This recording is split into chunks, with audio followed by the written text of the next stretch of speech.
మంకెన విరి బింకంబు నింకించు అధర సోణిమ నెపంబున వెలుంగు ముఖ జనిత హుతాశనుతో తత్సకుండకు గంధవహుం కూర్ప నిక్కెనన ఒక్కింత నిక్కి చొక్కంపు పొటమల చూపట్టి తిలకుసుమ విలసన అపహాసియకు నా సభాసమానుండగువాని. శ్రీరంగనాథుడి నాసిక ముక్కు ఎలా ఉంది? సాధారణంగా కావ్యాలలో ముక్కుని నువ్వు పువ్వుతో పోలుస్తారు. అది కవి సమయం. రెండు రకాలైన పోలికలు ఉంటాయి ముక్కుకి. ఒకటి సంపెంగ పువ్వుతో పోలుస్తారు, రెండవది నువ్వు పువ్వుతో పోలుస్తారు. ఇప్పుడు ఏమైందట? మంకెన విరి పింకంబు నింకించు అధర సోణిమ నెపంబున వెలుగు. మంకెన విరి, మంకెన పుష్పం బంధూకము అంటారు, అది ఎర్రగా ఉంటుంది. ఆ మంకెన విరి బింకము, దాని పొగరుని ఇంకించేటటువంటి అధర సోణిమ. రంగనాథస్వామి అధరము అంటే కింది పెదవి చాలా ఎర్రగా ఉంది. అది ఎలా ఉందట? మంకెన పువ్వులోని ఎర్రదనాన్ని, దాని అహంకారాన్ని అణిచివేస్తున్నట్లుగా ఉంది. ఆ అధర సోణిమ నెపంబున వెలుంగు ముఖజనిత హుతాశనుతో. సాధారణంగా ఇంద్రుడు, అగ్నిదేవుడు ఎక్కడ ఉద్భవిస్తారు అంటే ముఖంలో పుడతారు అని వేదం. అందువల్ల రంగనాథస్వామి ముఖంలో అగ్నిదేవుడు ఉన్నాడు అనుకుంటే ఎలా చెప్తున్నారండి అగ్నిదేవుడు ఉన్నాడని? చూడండి, ఆయన పెదవి, కింద పెదవి ఎర్రగా ఉంది కదా, ఆ ఎర్రని కాంతి ముఖమంతా వ్యాపించి అదుగో అగ్ని తాలూకు జ్యోతి మనకి ప్రకాశిస్తోంది అన్నట్లుగా ఉందిట. అందుకే ఏమన్నాడు? మంకెన విరి బింకంబు నింకించు అధర సోణిమ నెపంబున వెలుంగు. అధర సోణిమ కింది పెదవి ఎర్రదనం రూపంలో వెలుగుతున్న ముఖజనిత హుతాశనుతో. ముఖజనిత, ముఖంలోంచి పుట్టిన హుతాశనుడు అంటే అగ్నితో. తత్సకుండకు, అగ్నిదేవుడికి స్నేహితుడు ఎవరయ్యా అంటే వాయుదేవుడు. వాళ్ళిద్దరూ కలిసి బీభత్సం చేస్తూ ఉంటారు. అగ్నిదేవుడు కొంచెం చల్లగా ఉన్నాడు అనుకోండి, మెల్లగా ఉంటే వాయుదేవుడు వచ్చి ఏమిటయా మరీ నువ్వంత మెల్లగా ఉంటే ఎలా అని కాస్త గాలి రాజేస్తే ఏమవుతుంది, ఇంకా అంటుకుంటూ ఉంటాడు. అగ్నిదేవుడు వాయుదేవుడు ఇద్దరు స్నేహితులట. ఇప్పుడు చూడండి, రంగనాథస్వామి ముఖంలో అగ్నిదేవుడు ఉన్నాడు. మరి ఆ అగ్నిదేవుడికి వాయుదేవుడిని కలపాలి కదా. ఆ వాయుదేవుడు ఎక్కడి నుంచి వస్తాడు? ఇదిగో ముక్కులో ఉన్న నాసికా పుటాలు రెండు ఉంటాయిగా, దానిలోంచి వచ్చే నిట్టూర్పులు, ఊర్పులు, అవే వాయువు అన్నమాట. ఇప్పుడు ఏం చేస్తున్నాడు చమత్కారం? మంకెన విరి బింకంబు నింకించు అధర సోణిమ నెపంబున వెలుంగు ముఖ జనిత హుతాశనుతో. ముఖంలో పుట్టినటువంటి అగ్నిదేవుడితో తత్సకుండగు, అతని సఖుడైనటువంటి గంధవహున్ కూర్ప. గంధవహుడు అంటే వాయుదేవుడు. వాయుదేవుణ్ణి జత చెయ్యాలని నిక్కెనన, అందుకోసం నిక్కిందా అన్నట్లుగా ఉంది స్వామివారి నాసిక. అంటే ఈ నాసిక ముక్కు పుటాలు కొంచెం ఇలా పైకి ఉన్నాయట, అది ఒక సౌందర్యం. నిక్కెనన ఒక్కింత నిక్కి. మరీ నాసికా పుటాలు ఓపెన్గా రెండు గుహల్లాగా ఉంటే అది పనికిరాదండి, కొంచెం ఉండాలి. నిక్కెనన ఒక్కింత నిక్కి చొక్కంపు, చాలా అందంగా ఉన్న బొటమలను చూపట్టి. బొటమలు అంటే ఆ పుటి, అంటే ఆ గుండ్రంగా ఉన్నటువంటి ఆ రంధ్రాలు, వాటితో చూపెట్టి అది ఎలా ఉందన్నాడు. అంటే ఆ నువ్వు పువ్వు కూడా రెండు పువ్వులు ఒక దళంలాగా విస్తరిస్తుంది, అందుకని నువ్వు పువ్వుతో పోలిక. అలా ఉన్నటువంటి ఆయన నాసికాపుటాలు తిల కుసుమ విలసనాపహాసియగు. తిల కుసుమము అంటే నువ్వు పువ్వు, దాని విలసన, దాని వైభవాన్ని, దాని గొప్పదనాన్ని, దాని వయ్యారాన్ని అపహాస్యం చేస్తుందట ఈ నాసికాపుటం. అలా ఉన్న నాసా ముక్కుతో భాసమానందగువాని, ప్రకాశిస్తున్నటువంటి వాడు. ఉదరజాత శ్వేత ధామ తామరసంబుగనుంగుని మహదాశ్రయంబుగనిన పూర్ణిమా శశాంకుండను శంఖ. ఆతనికి నాకు వైరంబు మన్పుమని తత్సహోదరిగావున రత్న కాంచనంబులు లంచంబుగా నివేదించి అడుగులొత్తు నిందిరకు. వరమున్బడియున్న రాహువనం కేయూర కటకమణి ముద్రికాంకితంబగు దీర్ఘబాహు పరిగంబు కటితటోత్సంగంబున మెరయువ్వాని. అమ్మయ్య, ఆయన చెయ్యి ఎంత పొడవు ఉంటే మాత్రం ఇంత పొడవు సమాసం రాయాలటయా మహారాజా? ఎలా ఉంది? ఇందాక చెప్పాడు కదా, స్వామి ఒక చేతినేమో అలా తలగడాలాగా పెట్టుకున్నాడు, మరి ఇంకో చెయ్యి ఏం చేశాడండి? ఆ చేతిని వయ్యారంగా తన నడుము మీద పెట్టుకున్నాడు. ఇలా ఒకవైపు పడుకున్నప్పుడు ఈ చెయ్యి ఎక్కడ ఉంటుంది? తన కటితలం మీద ఉంది. కటితలం మీద పెట్టుకుని ఇలా పొడవుగా చాపాడండి. ఆ వేలికి బ్రహ్మాండమైన అంగుళీయకాలు ఉన్నాయి, అంటే ఉంగరాలు, కటకాలు, చేతికి కంకణాలు ఉన్నాయి. ఇవన్నీ ఆయన ధరించి ఉండి ఆ చెయ్యి అలా వెళ్ళి ఎక్కడి వరకు వెళ్ళిందన్నారు? అక్కడే పాపం పాదాలు ఒత్తుతూ కూర్చుంది లక్ష్మీదేవి. ఆ లక్ష్మీదేవి పక్కన ఉంది. అంటే ఆయన పొడవుగా చాపినటువంటి చెయ్యి ఆయన కటి భాగం నుంచి దాదాపు ఊరువుల వరకు వచ్చి లక్ష్మీదేవి కూర్చుని పాదాలు ఒత్తుతూ ఉంటే అక్కడ వరకు ఉందట. అంటే ఆవిడికి చాలా దగ్గరగా చెయ్యి ఇలా చాచి పెట్టినట్టుగా ఉంది. దీన్ని కవి ఒక అందమైన ఊహతో ఉత్ప్రేక్ష చేస్తున్నాడు. సాధారణంగా అలా పొడవుగా ఉన్నటువంటి బాహువుల్ని పరిఘలతో పోలుస్తారు. పరిఘ అంటే పెద్ద గుదియ. ఇంకా చెప్పాలంటే పాతకాలంలో తలుపులకి అడ్డంగా వేసే గడియ లాంటిది ఉంటుంది చూసారా, దాన్ని పరిఘ అంటారు. అలా పొడవుగా విశాలంగా ఉన్న బాహువు పరిఘలా ఉంటే దానికే ఇంకొక పోలిక రాహువుతో పోలుస్తారు. మరి ఈయన చెయ్యి తెల్లగా ఉండదు కదా, నల్లగా ఉంటాడు కాబట్టి నల్లని ఆ చెయ్యి పొడవుగా ఉంది, లావుగా ఉంది, అందువల్ల రాహువుతో పోలిక. ఇప్పుడు ఈ రాహువు ఏం చేస్తున్నట్ట? పాపం చంద్రుడితో వైరం కదా రాహువుకి, చంద్రుడికి రాహువుకి పడదు. అందువల్ల ఈ రాహువు, అదిగో చంద్రుడు అక్కడే ఉన్నాడు కదా, చంద్రుడంటే ఎందుకు భయం రాహువుకి? నిజానికి చంద్రుడే భయపడాలి రాహువుని చూస్తే, కానీ ఇప్పుడు అక్కడ అలా కాదు. ఎందుకని? చంద్రుడు వెళ్ళి వెళ్ళి వెళ్ళి విష్ణుమూర్తిని ఆశ్రయించాడు. ఎలా ఆశ్రయించాట? ఇక్కడ చంద్రుడు ఎలా ఉన్నాడు అంటే, ఆయన శ్రీరంగనాథ స్వామి పడుకుంటే ఆయన నాభి కమలం ఉంటుంది కదా, బొడ్డులో ఒక తామర పువ్వు ఉంది, అది తెల్లగా ఉంది. తెల్లగా ఉంటే అది చంద్రుడిలాగా ఉంది. తెల్లగా ఉన్న ఆ పుండరీకము చంద్రుడిలా ఉండడం చూసి, అరే నాకు శత్రువైన ఈ చంద్రుడు వెళ్ళి రంగనాథ స్వామిని ఆశ్రయించాడు, ఇక నా పని అయిపోయినట్టే. గొప్పవాళ్లతో శత్రుత్వం పెట్టుకోవడం వల్ల ప్రయోజనం ఏముంది? పెట్టుకోకూడదు. అందువల్ల సంధి చేసుకుందాం. సంధి చేసుకుందామంటే ఏం చేయాలి? వాళ్ళకి తెలిసిన వాళ్ళ ద్వారా వెళ్ళాలి, నేరుగా వెళితే కుదరదు. అందువల్ల చంద్రుడికి సోదరి ఎవరు? లక్ష్మీదేవి. అందువల్ల ఆ లక్ష్మీదేవికి లంచం ఇస్తున్నట్లుగా చెయ్యిలా చాచి ఉంగరాలు, రత్నాలు, కంకణాలు ఇస్తున్నాయా అన్నట్లుగా ఉంది. చూసారా ఎంత అద్భుతమైన వర్ణన! రాయల వారికి ఎవరికి లంచాలు గించాలన్నీ ఆయనకు బాగా తెలుసు అన్నమాట. చూడండి, ఇప్పుడు ఉదరజాత, ఉదరము అంటే పొట్ట, పొట్టలో పుట్టినటువంటి శ్వేతధామ తామరసంబు. శ్వేత తెల్లని, ధామ అంటే రంగు, తెల్లని కాంతితో, వినిపిస్తుందండి, తెల్లని కాంతితో ప్రకాశిస్తున్న తామరసంబున్ కనుగొని, అంటే నాభి కమలాన్ని చూసి, మహదాశ్రయంబుగనిన, అమ్మో మనకి శత్రువైన చంద్రుడు గొప్పవాళ్ళని ఆశ్రయించాడు కదా, మహదాశ్రయంబు అన్నాడు. మహదాశ్రయంబుగనిన పూర్ణిమా శశాంకుండను శంక. పాపం నిజానికి చంద్రుడేం కాడక్కడ, ఆ పద్మాన్ని చూసి నిండు చంద్రుడేమో అనుకుని పొరపడ్డాడు. ఎవరు? రాహువు. రాహువు అనే చెయ్యి అన్నమాట. శశాంకుండను శంక ఆతనికి నాకు వైరం భుమాన్పుమని. ఆ చంద్రుడికి నాకు శత్రుత్వం ఎందుకు పోగొట్టమని, తత్ సహోదరి కావున, చంద్రుడికి సోదరి కాబట్టి, రత్న కాంచనంబులు లంచంబులుగా నివేదించి, రత్నాలు కాంచనాలు వీటిని లంచంగా ఇస్తూ అడుగులొత్తు ఇందిరకు. స్వామివారి పాదాలు ఒత్తుతోంది కదా ఇందిర, ఆవిడకు వరమున్ పడియున్న రాహువన, ఆవిడికి మొక్కుతూ ఇదిగో తీసుకోండి అన్నట్లుగా ఉందా?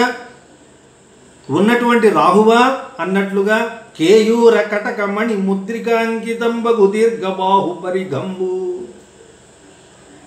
కేయూరాలు, కంకణాలు, భుజకీర్తులు, కటకాలు, మణులు, వీటితో ముద్రిక ఉంగరాలు, వీటితో అంకితము కూడినటువంటి దీర్ఘబాహు పరిగంబు, పరిఘలాంటి పొడవైనటువంటి బాహువు, కటితట ఉత్సంగంబున మెరయువాని. కటితటము అంటే తన నడుము పైన ఆ సమీపంలో ప్రకాశిస్తూ ఉన్నవాడు. ఉరస్థలన్యస్త నిస్తులాస్తోక కౌస్తుభ గభస్తి మండలంబున నిండోలగంబుండు పుండరీక నికేతన తనుఛాయన అచ్చాచ్చంబగు శ్రీవత్సంబున లోచనోత్సవంబు గావించువాని. ఇక వక్షస్థలం దగ్గరకు వచ్చాడు మెల్లిగా. ఉరస్థల వక్షస్థలంలో, న్యస్త ఉంచిన, నిస్తుల అస్తోక కౌస్తుభ, నిస్తుల సాటిలేని, అస్తోక గొప్పది అయిన, కౌస్తుభ కౌస్తుభమణి అనే గభస్తి మండలంబున, కౌస్తుభము అనే సూర్యమండలంలో, నిండోలగంబుండు సూర్యమండలంలాగా సూర్యుడిలాగా ప్రకాశిస్తోంది కౌస్తుభమణి. ఆ కౌస్తుభమణిలో కొలువు తీరి ఉంది. నిండు ఓలగము అంటే నిండు సభలాగా తీర్చి ఉన్నటువంటి ఎవరావిడ? పుండరీక నికేతన. పుండరీకమే ఇల్లుగా కలిగినది లక్ష్మీదేవి. ఆవిడ ఉండడం వలన ఈ కౌస్తుభమణి నుండి సూర్యకాంతి పడుతోంది. లక్ష్మీదేవి అక్కడ కూర్చొని ఉన్నది. మరి ఆవిడ నీడ పడాలి కదా, ఆవిడ నీడేనా అన్నట్లుగా స్వామివారికి శ్రీవత్సము అనే మచ్చ ప్రకాశిస్తోంది అన్నాడు.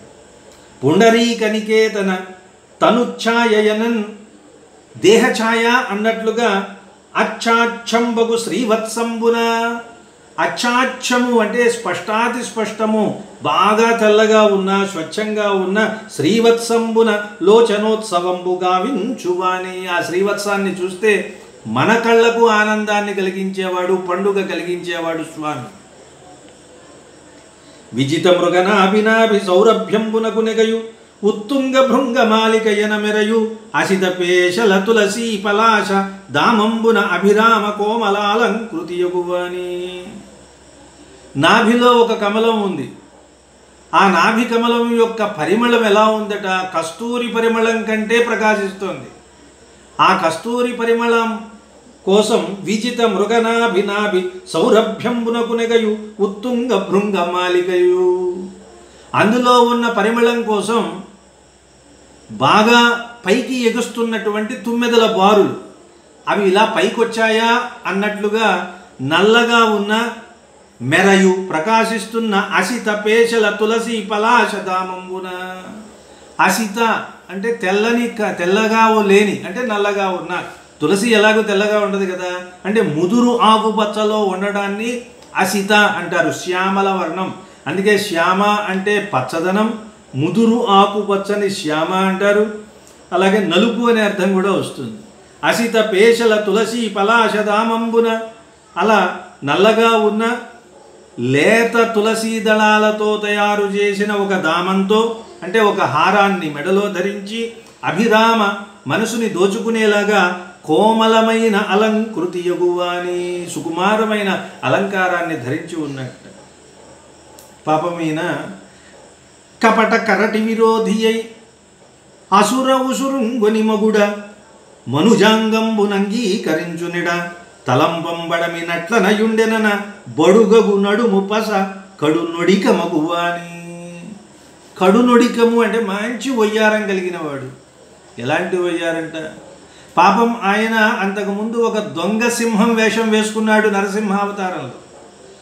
కపట కరటి విరోధి అయి. కరటి అంటే ఏనుగు, ఏనుగుకి విరోధి ఏది? సింహం. అంటే దొంగ రూపాన్ని ధరించి కపటమైన సింహాకృతిని దాల్చి, ఆయన నిజంగా సింహాకృతి కాడు కదా, అందువల్ల సింహం రూపం వేసుకున్నాడు. వేసుకుని ఏం చేశాడు? అసుర ఉసురుంగొని, అసురుడైన హిరణ్యకశిపు ఉసురు ప్రాణాన్ని తీసి మగుడ తిరిగి వెనక్కి వెళ్ళిపోతున్నప్పుడు పాపం మర్చిపోయాడు, వేషం తీయటం మర్చిపోయాడు. చూడండి, ఎవరైనా వేషాలు వేసేవాళ్ళు ఆ నాటకం వేసేసి అదే డ్రెస్తో వచ్చేస్తారు ఇంటికి. అలా వచ్చేస్తే మనం కూడా పొరపాటు పడి అనుకుంటాం, చాలా సందర్భాలు మనం చూస్తూ ఉంటాం కదా. ఈయన కూడా పాపం నరసింహ వేషం వేసి మళ్ళీ తరువాత వచ్చేటప్పుడు మనిషి రూపాన్ని ధరించాలి అని అనుకున్నప్పుడు మర్చిపోయాడా అన్నట్లుగా ఆయన నడుము సింహం నడుములాగా సన్నగా ఉంది అని చెప్పాడు. చూడండి ఎంత అందంగా చెప్పాడు. కపట కరటి విరోధి అయి, కపటమైన సింహాకృతిని దాల్చి అసుర ఉసురుంగొని, అసురుడైన హిరణ్యకశిపుడి ఉసురు ప్రాణాన్ని కొని మగుడన్ తిరిగి వెళ్ళిపోవాలి కదా అవతారం అయిపోయిన తర్వాత. అప్పుడు మనుజాంగంబునంగీకరించునెడా, మనుజ అంగంబును అంగీకరించునడా. అంటే మానవ ఆకారాన్ని స్వీకరించే సమయంలో తలంపంబడమి మర్చిపోయాట. నేను ఒక సింహం రూపంలో వచ్చానే అని విషయం తలంపంబడమి తలుచుకోకపోవడం వల్ల అట్లన ఉండేనన అలాగే ఉండిపోయాడా అన్నట్లుగా బడుగగున్నడు ముప్పస. బడుగు అంటే చాలా బడుగంటే ఏమంటాం, బక్క చిక్కిపోయినా డొక్కలిడ్డిపోయినా అని వాడతాం మనం. బడుగు జీవులు అంటే ఏమిటి, తినడానికి తిండి సరిగ్గా లేని వాళ్ళని. పాపం స్వామివారి నడుము కూడా అలా బడుగైపోయిందండి, ఏమీ లేక సన్నగా చిక్కిపోయిందట. బడుగగు అంటే సన్నగా ఉందని అర్థం. సన్నగా ఉన్న నడుము ఎవరికి ఉంటుంది, సింహానికి ఉంటుంది. అది బడుగగు నడుము పస కడు నొడిక మగువాని. అలా సన్నబడిపోయిన నడుముతో సౌందర్యంతో ఒప్పేవాడు. ఘన జగన చరమేతర ధరాధరాధిత్యకా తలంబున కాంచన కాంచికా మణిముకుట గగణమణిగాయు నీరెండ మెండనంబరగు మెరుంగు పీతాంబరంబునన్ పొదువంబడి దాని సన్నధనంబున తననున్నధనంబును వెలుపలతోప కనక పుష్యరాగంపు తెరవారు వైదూర్యమణి స్తంభ యుగంబును బోలే కించిదామీలిత నీలిమంబగు 100 యుగళంబువాని. ఇక స్వామివారి తొడలు మనకు శ్రీనివాస గద్యలో అలాగే నకసిక పర్యంత వర్ణన ఉంటుంది, చాలా అద్భుతంగా ఉంటుంది. వాటిని ఇక్కడ అనుసంధానం చేసుకుంటే చాలా బాగుంటుంది. ఇక ఆయన జఘన భాగము అంటే పిరుదుల ప్రాంతంలో ఘన విస్తారంగా ఉన్న జఘనము అనే చరమేతర ధరాధరా. చరమేతరము అంటే ఉదయాద్రి, చరమము కానిది అంటే ఉదయాద్రి పర్వతంలాగా విస్తారంగా ఉన్న ఆయన జగనం మీద ధరాధర అధిత్యక అంటే పైన అని అర్థం, ఉపత్యక అంటే దగ్గర అని అర్థం. అధిత్యక అంటే ఉదయాద్రి పర్వతం మీద ఉండే కాంచికామణి మకుట గగనమణి. ఈయన నడుము మీద కాంచన బంగారంతో చేసిన ఒక వడ్డాణం ఉంది, మొలనూలు లాంటిది, కాంచిక. మరి జగనాన్ని ఉదయాద్రి పర్వతంతో పోలిస్తే ఆ ఉదయాద్రి పర్వతం మీద ఉండే సూర్యుడే ఈ కాంచికామణి, ఈ వడ్డాణం. ఎందుకంటే వడ్డాణానికి కాంతి ఉంటుంది, సూర్యుడికి కూడా కిరణాలు ఉంటాయి. ఆ సూర్యుడు ఒక పర్వతం మీద ఉంటాడు, ఇక్కడ కూడా పర్వతం లాంటి ఉన్నతమైన జగన భాగం కలిగిన వాడు స్వామి. పోలికలన్నీ సరిపోయాయి చూసుకోండి. ఘన జగన చరమేతర ధరాధర అధిత్యకా తలంబున కాంచన కాంచికా మణిమకుట గగనమణికాయు. అలాంటి సూర్యుడు కాసేటటువంటి నీరెండ మెండనంబరగు మెరుంగు పీతాంబరంబునన్. దాని మీద ఆయన ధరించినటువంటి పీతాంబరమే ఆ కాంచికామణి అనే సూర్యుడు కాస్తున్న నీరెండ. పీతాంబరాన్ని ఎప్పుడు కూడా సూర్యుడి యొక్క నీరెండతో పోలుస్తారు. అంటే ఉదయం పూట వచ్చే డి విటమిన్ ఉన్న ఎండ అంటారే, అందువలన ఆయన పీతాంబరం మనం దర్శనం చేస్తే డి విటమిన్ వచ్చేస్తుంది అన్న. ఉదయం సాయంకాలం ఉండే ఆ నీరెండకే దాన్ని పీతాంబరంతో పోలుస్తారు. అలాంటి పీతాంబరంబున పొదువంబడి, ఆ పీతాంబరంలో ఉంది ఆయన శరీరం. ఎలా ఉంది, సన్నదనంబున తన నున్నదనంబు వెలుపలతోపన్. సన్నదనము అంటే ఆ పీతాంబరం చాలా పల్చగా ఉంది, పల్చగా అందంగా సుకుమారంగా ఉన్న దాని లోపల నుండి స్వామివారి తొడలకు ఉన్న నునుపు కనిపిస్తోందట. తన నున్నదనంబు వెలుపలతోపన్, పైకి కనిపించేలాగా ఉన్న ఏమిటవి ఇంతకీ ఊరువులు. అవి ఎలా ఉన్నాయి, కనక పుష్యరాగంపు తెరవారు వైదూర్యమణి స్తంభ యుగంబు నుంబోలే. వైదూర్యంతో మణిస్తంభాలు తయారు చేస్తే వాటి చుట్టూ అందంగా పుష్యరాగమణులతో, బంగారపు పూత పూసిన పుష్యరాగమణులతో చేసిన కర్టన్లు అలా అందంగా పెడతారు. ఇదంతా ఆయన రాజుగారు కాబట్టి ఆ డెకరేషను, ఇంటీరియర్ డెకరేషన్ అంతా చెప్పేస్తున్నారు. వైదూర్యాలతో చేసిన మణులతో చేసిన స్తంభాలండి. ఆ స్తంభాల మీదేమో బంగారపు పూత పూసిన కనక పుష్యరాగ మణులు అక్కడక్కడ పేర్చినటువంటి తెరలు కట్టి ఉంచుతారు అందంగా. ఇప్పుడు లోపల ఉన్నటువంటి స్వామివారి ఊరువులు ఆ వైదూర్యపు స్తంభాలలాగా ఉంటే దాని మీద ఉన్న ఈ పట్టు పీతాంబరము, దాని మీద ఉన్న ఈ బంగారము అంతా అలా తెరలు కప్పినట్టుగా ఉంది. లోపల ఉన్న మణిస్తంభాలు కనిపిస్తూనే ఉంటాయి. అలాగే ఈయన ధరించినటువంటి పట్టు పీతాంబరంలో నుంచి కూడా ఆయన నూలుపోయినటువంటి ఊరువులు దర్శనమిస్తున్నాయి. అది చెప్తున్నాడు. మణిస్తంభయుగంబు నుంబోలే. 2 వైదూర్యాలతో చేసిన, వైదూర్యము అనేది సరైన పదం. తర్వాత దానికి మనం కొంచెం స్ట్రాంగ్గా ఉండాలని వైఢూర్యము అని ఒత్తు కూడా పెట్టాం. విదూర దేశం నుంచి వచ్చేవి వైదూర్యాలు అన్నారు. వైదూర్య మణిస్తంభయుగంబు నుంబోలే. వైదూర్యాలతో చేసిన 2 మణిస్తంభాల అన్నట్లుగా కించిత్ ఆమీలిత నీలిమంబగు. కొంచెంగా ఉన్న నల్లదనం, మరీ ఎక్కువ నలుపు కాదు. అలాంటి ఊరు యుగళం భువాని. 2 తొడలు కలిగిన వాడు. త్రైవిక్రమంబగు విగ్రహంబుతో ఆగ్రహంబున మీదికింజూచుదరి చంక్రమణరయంబున తగిలి వచ్చిన మణిమయస్వర్భువన జాంబూనద ప్రాకారవలయంబన తీండ్రించు ఉద్దండ గండ పిండరంబునన్ పొడము అఖండ ప్రభామండలంబునన్ పరిహిండితంబులై మర్రి పండుల ఒడుబుగల మడమల పెడంగుబడి భావి నిజ కమఠావతార సూచకంబులుంబోలె కొదమతాబేళ్ల మేళ్లనకు మీగాళ్లతో కోకనద మృదూదరంబుల మర మెరుగు చుక్కల జిగి మొక్కపరుచు నఖ చక్రవాళ చంద్రికల భక్తజన మనస్తమో విదళంబు గావించుచు. ఎక్కడిది? త్రైవిక్రమంబగు విగ్రహంబుతో. ఆయన త్రైవిక్రమ అవతారాన్ని ధరించాడు. త్రివిక్రమావతారం వామనావతారం. వామనావతారం ధరించి ఊరికే ఉన్నాడా? పైకో కాలు కిందకో కాలు, అదేదో చక్రం తిప్పినట్టు కాలు తిప్పి పారేశాడు. అలా తిప్పినప్పుడు ఒక కాలు వెళ్ళి స్వర్గానికి తగిలింది. స్వర్గంలో బంగారపు ప్రాకారాలు ఉన్నాయి. ప్రాకారం అంటే కోట. ఆ కోట ఊడి స్వామి పాదానికి కాలికి అందెలాగా కూర్చుందట వచ్చి. ఆ కోట ఏమైంది? స్వామికి అందె అయ్యిందట. చూడండి, త్రైవిక్రమంబగు విగ్రహంబుతో. త్రివిక్రమ అవతారం ధరించినటువంటి శరీరంతో. విగ్రహము అంటే శరీరం. త్రైవిక్రమంబగు విగ్రహంబుతో ఆగ్రహంబున మీదికించాచు.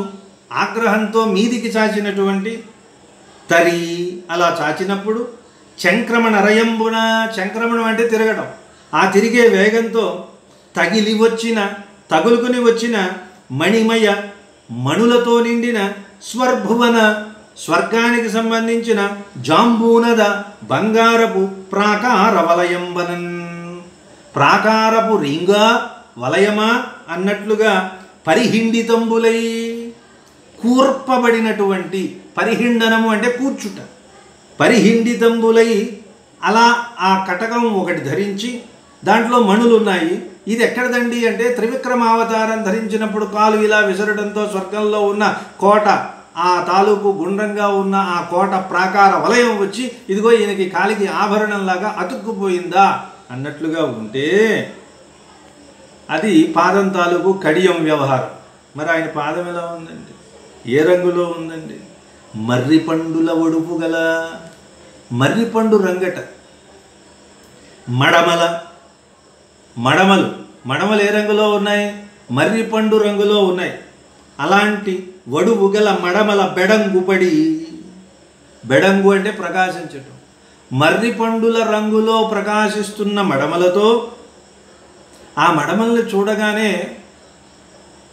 మడమల్ని దేంతో పోలుస్తారంటే తాబేళ్లతో పోలుస్తారండి. భావి నిజ కమఠావతార సూచకంబులుంబోలే. వాటిని చూడగానే ఓహో ఈయన ముందు తాబేళ్ళ అవతారం ఎత్తేట్టున్నాడండి, అందువల్ల ఈయన పాదాలు తాబేళ్ల రూపంలో ఉన్నాయి అన్నట్టుగా ఉంది.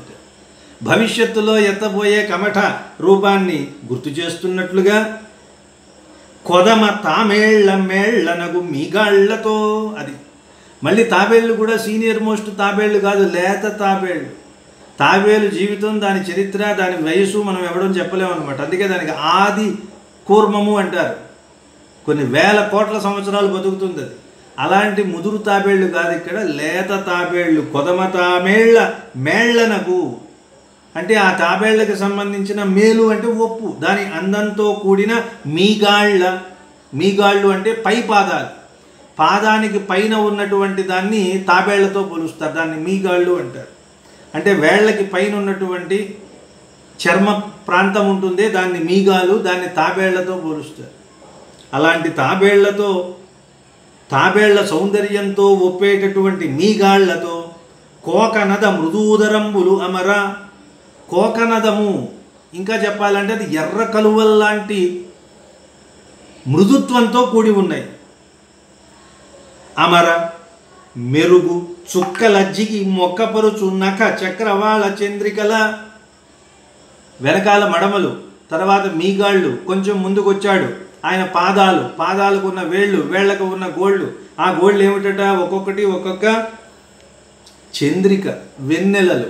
ఆ పాదాలకు ఉన్నటువంటి నఖములు బాగా ప్రకాశిస్తూ తెల్లగా ఉండటంతో ఆ ఒక్కొక్క నఖము ఒక్కొక్క చంద్రుడా. ఈ స్వామివారి పాదాలకు ఉన్న గోళ్ళు వాటిని చంద్రుడితో పోల్చడం అనేది చాలా చాలా చాలా చాలా ప్రసిద్ధమైన వర్ణన. ఎందరో కవులు చాలా అద్భుతమైన వర్ణనలు చేశారు. హరుడు శిరంబు పైనిడి సమాదరణంబు ఘటించునప్పుడు. పాపం శివుడట చంద్రుడిని నెత్తి మీద పెట్టుకున్నాడు. ఈయనకేం లాభం?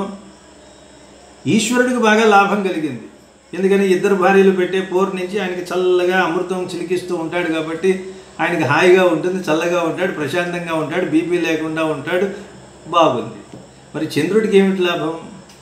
చంద్రుడు పాపం తిరిగి ఇదిగో ఈ శివుడు నెత్తి మీద కూర్చుంటే మనకున్న ఈ మచ్చ పోతుందేమో అనుకుని కూర్చున్నట్ట. పోయిందా? పోలేదు, అది అలాగే ఉంది. అందువలన శివుడు తన శరీరం మీద ధరించినప్పటికీ కూడా చంద్రుడిలో మచ్చపోలేదండి.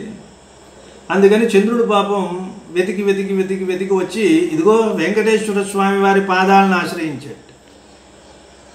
ఆశ్రయించేసరికి ఏముంది? ఒకడు కాస్త 10 మంది అయిపోయారట. నిష్కలంకులు, కళంకం లేదు, పూర్ణులు. శివుడు తల మీద ఉన్నప్పుడు సగమే ఉంటాడు. స్వామివారి పాదాలకు ఉన్న నఖచంద్రులు సంపూర్ణంగా ఉండటం, కళంకం లేకుండా ఉండటం, ఇది కదా ఉత్తముల్ని ఆశ్రయించడం అంటే అంటారు. అలాగే ఇక్కడ ఈ నఖాలకు ఉన్న కాంతులు వెన్నెలలైతే చూడండి, చుక్కల జిగి మొక్కపరచు నఖ చక్రవాళ చంద్రికల. నక్షత్రాల కాంతిని అపహాస్యం చేసేలాగా ప్రకాశించే స్వామి నఖములు అనే వెన్నెలలు, చక్రవాళం అంటే సమూహం, నఖములు అనే సమూహంతో ఉన్న చంద్రికల అంటే ఆ వెన్నెలలతో భక్తజన మనస్తమో విదళనంబు కావించుచు. భక్తజనుల మనస్సుల్లో ఉన్న తమస్సుని చీల్చివేస్తున్నాడు. అలా చేస్తూ ఇంకా అడుక్కు వెళ్ళాడు. పాదాల్లో ఏమున్నాయి? హల కులిశ కలశ కమల మకర అంకుశ అంకితంబులై. పాదాలలో కొన్ని శుభ చిహ్నాలు ఉంటాయి. హలము నాగలి, కులిశము వజ్రాయుధము, కలశము పూర్ణకుంభము, కమలము మకరము మొసలి, అంకుశము, ఇవన్నీ పాదాలలో ఉండే శుభ చిహ్నాలు అన్నారు. వీటన్నింటి చేత అంకితంబులై గుర్తులుగా కలిగిన వాడై లక్ష్మీ కుచ కుంకుమాకలన అరుణారుణంబులగు చరణంబుల తాపత్రయాపహరణంబు సేయువాని. లక్ష్మీదేవి వక్షస్థలానికి పూసుకున్న కుంకుమలోని ఎర్రదనం కలిసి ఈయన పాదాలకి అంటుకొని ఇంకా ఎర్రనైపోయిన ఎర్రదనంతో ఏం చేస్తున్నట్ట? తాపత్రయ అపహరణంబు సేయువాని. లోకంలో ఉన్న అందరి తాపత్రయాలను పోగొడతాట. తాపత్రయము ఆది భౌతిక, ఆధ్యాత్మిక, ఆది దైవిక అని 3 తాపాలు ఉంటాయి, వాటిని పోగొడతాడు. సేయువాని ఎవరండి? నారాయణున్ పురాణ పురుషున్ పురుషోత్తము ప్రణతార్తిహరు. నమస్కరించిన వాళ్ళే ఆర్తిని పోగొట్టేవాడు. వాసుదేవు హృషికేశు ఈశనుతు శివుడి చేత నృతింపబడేవాడు. విభీషణ వరదు విభీషణుడికి వరాన్ని ఇచ్చేవాడు. అనంగ జనకు సాక్షాత్తు మన్మధుడికే తండ్రి. రంగరమణున్ అది రంగక్షేత్రంలో ఉన్న ఆ రమణుణ్ణి గాంచి సహసమాగత భాగవత పరిషత్ సమేతంబుగా. ఇప్పుడు మనం ఎక్కడున్నామో ఒకసారి వెతుక్కోవాలి. విష్ణు చిత్తుల వారు లోపలికి వచ్చి ఈ రంగనాథుడిని చూశారు. అది సందర్భం. ఇలా ఉన్నటువంటి రంగనాథుడిని చూసి తన చుట్టూ ఉన్న భాగవతులతో కలిసి తాను తనుజాతయున్ తన కుమార్తె ప్రమద భయ భక్తి రసమగ్నులై, అలాంటి ఆయన్ని చూస్తే ఒకవైపు ఆనందం, ఇంకొక వైపు భయం, మరోవైపు భక్తి, ఈ మూడు రసాలలో మునిగిపోయి జయ జయ శబ్దంబుతో జయ జయధ్వానాలు పలుకుతూ సర్వాంగాలింగిత క్షోణితలంబులకు నమస్కారంబులు గావించి తమ శరీరంలో ఉన్న అంగాలన్నీ వెళ్ళి నేలని కౌగిలించుకున్నాయా అన్నట్లుగా నమస్కారం చేశారట. ఒక మాటలో చెప్పొచ్చు కదా, సాష్టాంగ నమస్కారం చేశాడు, దండ ప్రణామం చేశాడంటే పోయేదానికి ఇది చమత్కారం. సర్వాలింగిత క్షోణితలంబులకు నమస్కారంబులు గావించి 5 10 చేయటం అంటారు నమస్కారాన్ని. ఇది 5 ఇది 5 రెండు కలిపితే 5 10 అంటే నమస్కారం అని అర్థం. ఇలాంటివి చాలా ఉన్నాయి. కావించి నిలిచి నిటల తట ఘటిత అంజలి అయి ఇట్లనెను తీయించే, నుదుటి మీద పెట్టిన అంజలి ముద్రతో ఇట్లా అంటున్నాడు. ఎవరు? విష్ణు చిత్తుల వారు. మరి రంగనాథుణ్ణి అంతలా దర్శించిన తర్వాత పొగడాలి కదండి. ఎవరైనా ఏ యుగంలో ఎప్పుడు ఎక్కడి నుంచి పుట్టాడు, ఈయన తాలూకు లింక్ డాక్యుమెంట్స్ అన్నీ తీసేస్తున్నాడు వెనక్కి వెళ్ళి. ఉంటాయిగా, ఎవరి తర్వాత ఎవరమ్మా. విధి గృహాక్షయ విత్త సేవధికి శరణు చిరకృతేక్ష్వాకు పుణ్యరాశికి ప్రణుతి ధనపతి భ్రాతృకుల దేవతకు జొహారు నత మృడాదిక సుమనస్సునకు నమస్సు. ఎంత అందంగా చెప్పాడు పద్యం చూడండి. విధి గృహ అక్షయ విత్త సేవధికి శరణు. మొట్టమొదట బ్రహ్మగారి దగ్గర ఉన్నాడు ఈయన రంగనాథుడు.